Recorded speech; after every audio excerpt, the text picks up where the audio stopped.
小说《良医》，作者莫言。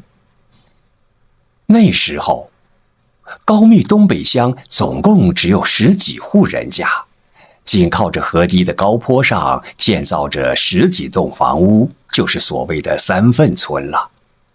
村民三份虽然有很多讲说，但本篇要讲治病求医的事，就不解释村民了。却说我们这三份村里有一个善良敦厚的农民，名叫王大成。王大成的老婆没有生养，2口子过活。这年秋天，雨水很大，河堤决了口，田野里一片汪洋，谷子豆子什么的都涝死了，只有高粱在水里擎着头，挑着一些稀疏的红米。过了中秋节，洪水渐渐消退，露出了地皮，黑土地上淤了一层2指厚的黄泥。这黄泥极肥，是最长麦子的。虽然秋季几乎绝了产，但村里人也不十分难过，因为明年春季如果不碰上风、雹、旱、涝，麦子就会大丰收。那时候人少地多，广种薄收，种地比现在省事多了。种麦子更简单，一个人背着麦种，倒退着在泥地里走，顺手把麦种撒到脚窝里，后边跟着一个人，手持一柄2尺铁钩子，挖一点土，把麦种盖上即可。王大成和他老婆一起去洼地里种麦子，他老婆采窝撒种，大成跟在后面抓土埋种。他老婆自然是小脚，踩出来的脚窝圆圆的，好像驴蹄印一样。大成和老婆开玩笑，说他是头小母驴，他老婆说他是头大叫驴。2口子说笑着，心里很是愉快。然而世界上的事总是福祸相连，悲喜交加，所谓乐极生悲，就是这道理。大成和老婆正调笑着，忽觉脚底一阵刺痛，仿佛被什么东西扎了一下。庄户人家一年总有8个月打赤脚，脚上挨下扎是十分正常，经常发生的事情，所以大成也没在意，继续与老婆一起点种小麦。晚上洗了脚上炕，感到脚底有点痒，搬起来看看，见脚心正中有一个针鼻大的小孔，正在淌着黄水。大成让老婆弄来一点烧酒，倒在伤口上，便倒头睡了。因为白日里与老婆调笑时埋下了一些情欲的种子，夜晚又被他扳着脚涂酒吹气，吹灯之后便亲热了一番。临近天亮时，大成做了一个梦，梦见自己把一条腿伸到灶下，点火燃着，煮的锅里的绿豆汤翻滚浪头。醒来后感到一条腿滚烫，忙叫老婆打火点灯，借着灯光一看，那条腿已肿到膝盖，肿得明光光的，好像皮肉里充满气儿，充满了液汁。天亮之后不能下地了，老婆要去黑天仇村搬先生。大成说，我自己慢慢游逛着去吧。黑天仇距3份3里路，3里路的2边都是一个连一个的水洼子。大成的腿不痛，只是肿胀的有些不便，一拖一拖的挪到黑天仇，见到先生。先生名叫陈抱缺，专习中医外科，用药狠，手段野，有人送他外号野先生。大成去时，野先生还在睡觉，大成坐在门口抽着烟袋等候，一直等到日上3竿，叶先生起床，大成进去，说请先生给瞧瞧腿。叶先生皱皱眉头，伸出3个指头，搭了搭大成的脉，说：家去吧，让你老婆弄点好吃的给你吃，把宋老的衣裳也准备准备。大成问：先生的意思是说我不中了？叶先生说：活不过3天了。大成一听，心里很有些难过，但既然先生这么说了，他只好回家等死。当下辞别了先生，长吁短叹地往家里走。走到道路两边一汪汪的绿水和水中嫩黄的浮萍、鲜红的水杏，心里不由得一阵难过，眼中滚出了一些大泪珠子，心想与其病发而死，不如跳进水汪子淹死算了。边想着边走到水汪子边，水汪子边上有一些极稀高的野草，他一脚踏下去，忽听到下边几声尖叫，同时那伤脚上腿上感到麻酥酥一阵，低头一看，原来踩中了2只正交尾的刺猬。大成腿上被刺猬毛扎破的地方哗哗地淌出黄水来，脚趟着黄水，堵闷在心里，立刻轻松了许多，于是也就不想死了。他把腿伸进水里泡着，一直等到黄水流尽了，才上了路回家。回家睡了一夜，早晨起来一看，腿上的肿完全消了。3天之后，健康如初的大成去见叶先生，走在路上想了一肚子俏皮话，想羞羞他。一进门，叶先生劈口便问：你怎么还没死？大成把腿伸给叶先生看着，说：我回到家就等着死，等了3天也不死，特意来找先生问问。叶先生说：天下真有这么巧的事儿？大成问：什么事儿？叶先生说：你的脚是被正在交尾的刺猬咬死的那条雄蛇的刺扎了，夜里你又沾了女人，一股淫毒攻进了心肾。治这病，除非能找到一对正交尾的刺猬，用雄刺猬的刺扎出你腿上的黄水，然后再把腿放在浮萍水、杏水里泡半个时辰，这才有救。大成愕然，说：先生真是神医，便把那天下午的遭遇说了一遍。叶先生道：这是你命不该绝，要知道刺猬都是春天交尾啊。父亲说，像陈抱缺这样的医生，其实是做宰相的材料，只因为各种各样的原因牵扯着，做不成宰相，便改道洗了医。这种人都是圣人，参透了天地万物变化的道理，读遍了古今圣贤文章，几百年间也出不了几个。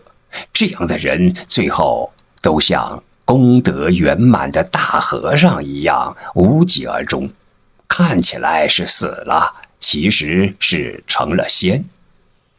父亲说，陈抱缺一辈子没有结婚，晚年时下巴上长着一把白胡子，面孔红润，双目炯炯有神。每天早晨他都到井台上去挑水。那时候的年轻人还讲究忠孝仁义，知道尊敬老人，见他打水吃力，便帮他把水从井里提上来，他也不阻拦，也不道谢，只等那帮他提水的人走了，便搬到水桶，把水倒回井里去，然后自己打水上来，挑水回家。父亲说，越到现代，好医生越少，尤其到了眼下，这几年好医生就更少了。日本鬼子来之前，还有几个好医生，虽然比不上陈宝缺，但比现在的医生还是要强，算不上神医，算良医。父亲说，我的爷爷30几岁时得过一种恶症候，那病要是生在现在，花上5000块也要落下残疾。父亲说，有一天爷爷正在厢房里弯着腰抱木头，我的三叔跟我的二叔嬉闹，把一块木头弄倒，正砸在我爷爷的尾骨上，痛得他就地蹦了一个高，出了一身冷汗。当天夜里，腿痛得就上不了炕去了。后来疼痛集中在右腿上，看看那条腿，也不红也不肿，但奇痛难挨，日夜神患。我的大爷爷也是一个乡村医生，开了无数的药方，抓药煎给我爷爷吃，但痛疼日甚。大爷爷托人把一位懂点外科的李医把搬来，李摸了摸脉，说是走马黄，让抓一只黄鸡来放在爷爷的病腿上。李说，如果是走马黄，那黄鸡便卧在腿上不动；如果不是走马黄，它便会跑走。抓来一只黄鸡，放在爷爷病腿上，果然咕咕地叫着，静卧不动，直卧了1个时辰。李说，这鸡已经把毒吸走了。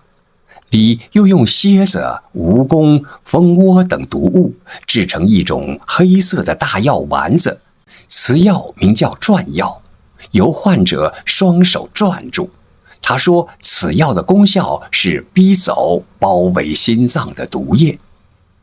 爷爷腿上握过黄鸡，手里转过药丸，但病情却日渐沉重，眼见着就不中了。大爷爷眼含着泪，吩咐我奶奶为我爷爷准备后事。这时，一个人称武乱子的土匪来了。这武乱子横行高密东北乡，无人不怕他。他因曾得到过我爷爷的恩惠，听到我爷爷病重，特来看望。父亲说，武乱子是个有决断的人。他看了爷爷的病，说，怎么不去请大药人呢？大爷爷说，大药人难请，他不治经别人的手治过的病。武乱子说，我去请吧。父亲说，武乱子转身就走。第2天就用1乘4人轿把大药人抬来了。大药人出诊必做4人轿。父亲说，大药人是个高大肥胖的老头子，身穿黑色衫剪绸裤褂，头戴一顶红绒子小帽。钻出轿来，先要大烟抽。武乱子吩咐人弄来烟枪、豆油灯，搓了几个泡烧上，让他过足了瘾。抽完了烟，过足了瘾，大药人红光满面。武乱子一掀衣襟，抽出一支匣枪，腰里还有一支，甩手一枪，把屋檐下一只正在结网的蜘蛛打飞了。然后他用青烟袅袅的枪筒子戳着大药人的太阳穴，说，大药人要坐轿，我雇了轿；要抽大烟，我借来了灯；要钱吗？我也替你准备好了。这位管二是我的救命恩人，你仔细着点治。你咬人，能咬动枪筒子吗？父亲说，大咬人给吓得脸色煞白，连声说，差不了，差不了。大咬人弯下腰查看爷爷的病情，看了一会儿，说，这是个贴骨恶疽，再拖几天我就治不了喽。武乱子说，你有把握？大咬人说，有把握。父亲说，大咬人用手指戳着爷爷的腿说，里边都是脓血，要排脓。武乱子说，你放心干吧。大咬人吩咐人找来一根铁条磨成一个尖，又吩咐人捡来一把空的稗杆草，然后他挽挽袖子，用铁条往爷爷的腿上插孔，插一个孔，戳进一根麦秆去，绿色的恶臭脓血哗哗地流出来。父亲说，爷爷的大腿根处流出的脓血最多，足有1铜盆。排完了脓血，爷爷的腿细得吓人，一根骨头包着皮，那些肉都烂成脓血了。排完了脓血，大咬人开了一个药方，都是桔梗连翘之类的极普通的药。大咬人说，吃3副药就好了。武乱子问，你要多少大洋？大咬人说，为朋友的恩人治病，我分文不取。武乱子说，好，这才像个良医，不给你钱了，给你点黑货吧。父亲说，武乱子从腰里掏出拳头那么大一块大烟土，这块烟土起码值50块大头钱。大咬人接了烟土，说，都叫我大咬人，我咬谁了？我小名儿叫狗子，就说我咬人。武乱子笑着说，你真是条好狗。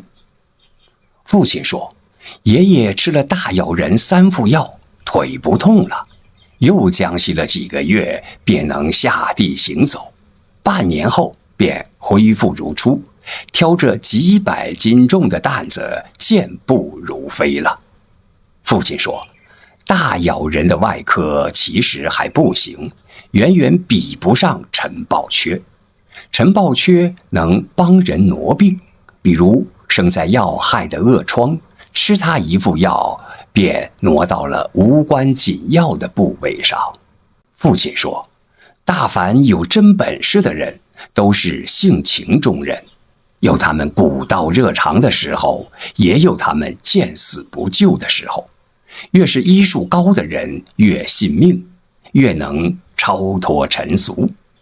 所以陈宝缺那样的医生是得了道的神仙，是吕洞宾铁拐李一路的。像大咬人这样的，要想成仙，还要经过不知多少年的苦修苦练才能成。而一般的医生，大不过诊脉能分出浮沉实数，用药能辨别寒热温凉而已。至于阴阳五行、营卫气血、经络穴道上的道理，100%的是参悟不透了。好，刚才分享的是莫言的小说《良医》。